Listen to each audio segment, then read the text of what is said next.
Bismillahirrahmanirrahim. فإذا قضيت الصلاة فانتشروا في الأرض وابتغوا من فضل الله واذكروا الله كثيرا لعلكم تفلحون وإذا رأوا تجارة أو لهوا انفضوا إليها وتركوك قائما قل ما عند الله خير من اللهو ومن التجارة والله خير الرازقين.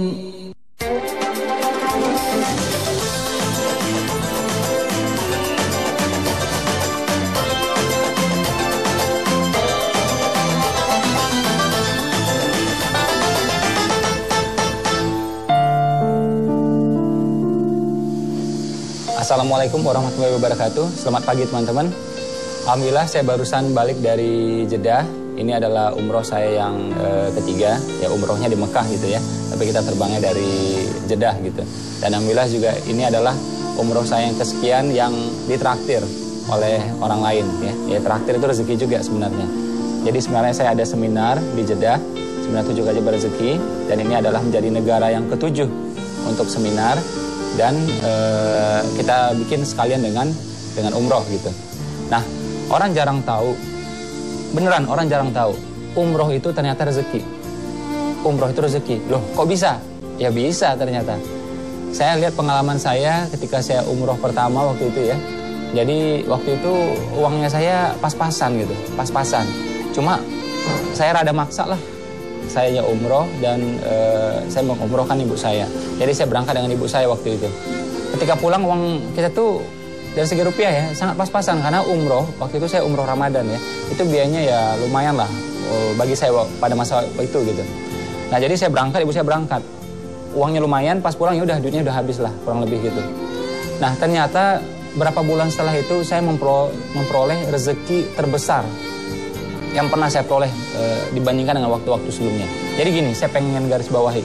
Bukan kita umroh untuk rezeki, bukan. Ya, bukan kita umroh untuk rezeki, bukan.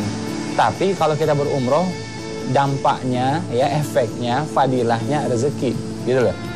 Nah, itu umroh saya yang pertama. Pas umroh saya kedua, saya ingat banget waktu itu, tahun 2010, saya berangkat sama istri saya. Itu kita pulang saja, ya, pulang gitu ya. 2 hari atau 3 hari setelah itu ya, itu uang masuk gitu, tangtong non-stop selama sekian bulan waktu itu. Nah ini yang saya alami, Nah kenapa bisa rezeki? Ya jadi saya pengen meyakinkan teman-teman yang mungkin ragu-ragu atau tidak pernah berniat untuk umroh. Jadi gini loh, kalau kita mengorbankan uang kita, katakanlah dalam sedekah gitu ya, kita mengorbankan uang kita, Allah akan lapangkan uang kita. Ya, kalau dalam duha ya kita korbankan ya kita luangkan waktu kita, maka Allah akan lapangkan waktu kita. Nah kalau umroh ini luar biasa dua-duanya. Jadi kita korbankan uang kita dan kita luangkan waktu kita. Jadi pengorbanan kita 2, uang dan waktu. Sekali lagi uang dan waktu. Uangnya berapa? Wah ini luar biasa. Kalau sedekah mainnya mungkin ratusan ribu atau jutaan aja. Kalau umroh uangnya berapa? Ya minimal belasan juta. Ya, tapi orang rata-rata biasanya sekitar 20-an sampai 30-an lah.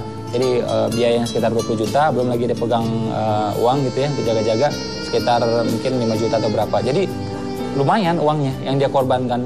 Ya kita katakanlah rata-rata sekitar 20 juta gitu. 20 juta uang yang dikorbankan sama dia. 1. Terus waktu juga. Ini luar biasa.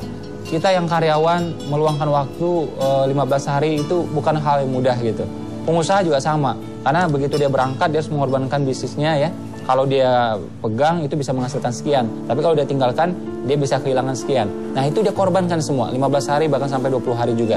Jadi uang yang dikorbankan sekitar 20 juta, waktu yang dikorbankan juga itu ya. Pulang pergi itu bisa jadi 20 hari juga. Nah karena pengorbanan yang luar biasa ini, makanya efeknya apa? Itu malah akan melapangkan uang kita, akan melapangkan rezeki kita.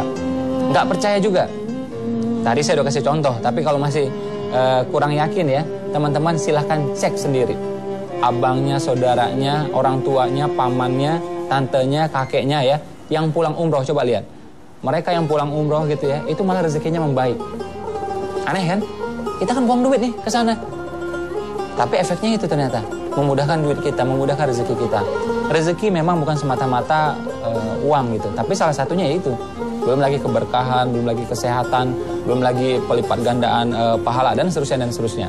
Nah, makanya saya sangat menyarankan bagi teman-teman untuk berumroh. Satu, kedua apa? Umroh dan mengumrohkan. Jadi yang saya sarankan bagi teman-teman, bagi pemirsa di rumah, jadi kita umroh dan mengumrohkan. Wah, masih po belum bisa, wong untuk umroh aja duitnya nggak ada, untuk DP juga belum ada. Niat dulu, oke? Yang penting niat dulu. Kalau niat jadi amal, kalau niat jadi doa, kalau niat mendekatkan kita pada kenyataan. Kalau nggak ada niat, habis semuanya, oke? Zaman saya nggak punya uang pun saya berniat untuk mengumrohkan orang lain. Makan susah nih saya waktu itu, tapi saya berniat untuk mengumrohkan orang lain. Nah ini kan jadi niat, ya, jadi doa, jadi amal dan mendekatkan kita pada kenyataan. Dan alhamdulillah sekarang beberapa tahun terakhir hampir tiap bulan kita mengumrohkan orang lain. Bukan saya mengumrohkan, Allah yang mengumrohkan. Saya coba membantu kan.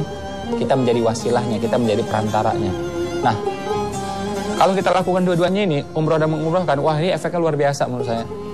Kalau belum bisa kita lakukan untuk orang luar, orang banyak, yang minimal untuk keluarga kita lah. Untuk pasangan kita, orang tua kita, mertua kita, minimal dari sana. Nah, ternyata umroh itu seperti yang dibilang tadi, itu memudahkan rezeki kita. Dan justru akan melapangkan waktu kita. Jadi nanti dalam setahun itu, mudah-mudahan teman-teman itu akan cukup waktunya. Nggak kejar-kejaran lagi gitu loh. Jangan kita hidup tuh kejar-kejaran terus gitu kan, kehabisan waktu. Nah, kita berusaha punya dua-duanya. Uang punya, waktu punya. Oke? Dan ada yang mengatakan, wah masih po, ngapain umroh berulang? Mending uangnya umrohkan orang lain atau kita kasih orang, sedekahin gitu.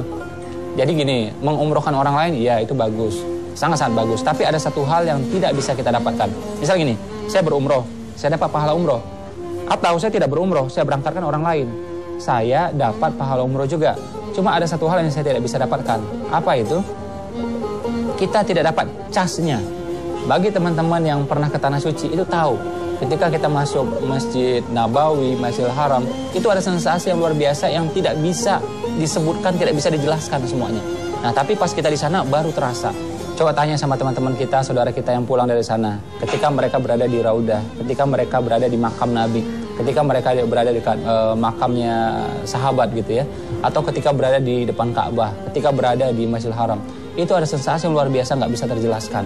Dan nggak tahu kenapa kita berada di sana pasti nangis aja udah. Ya, ketika kita di makam Ibrahim, ketika kita di Hijr Ismail gitu ya, ketika kita di pintu Ka'bah. Nah ini kita perlu mecas diri kita gitu ya. Dan kalau kita lihat lagi itu kan satu tuh yang efeknya ke kita. Kedua kita lihat Nabi seperti apa. Ternyata Nabi pun umrohnya berulang. Jadi tidak ada masalah yang sebenarnya. Jadi kita umroh dan mengumrohkan orang lain. Sedekah ya tetap juga gitu. Bukan berarti salah satu. Jadi semuanya silakan aja dilakukan. Makanya tuh doa kita ya, impian kita, harapan kita itu percepatannya luar biasa.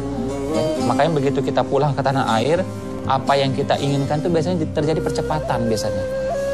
Karena itu saya merasakan ketika saya umroh pertama, ya 1 bulan atau 2 bulan setelah itu, ya itu saya mendapatkan rezeki terbesar seumur hidup saya.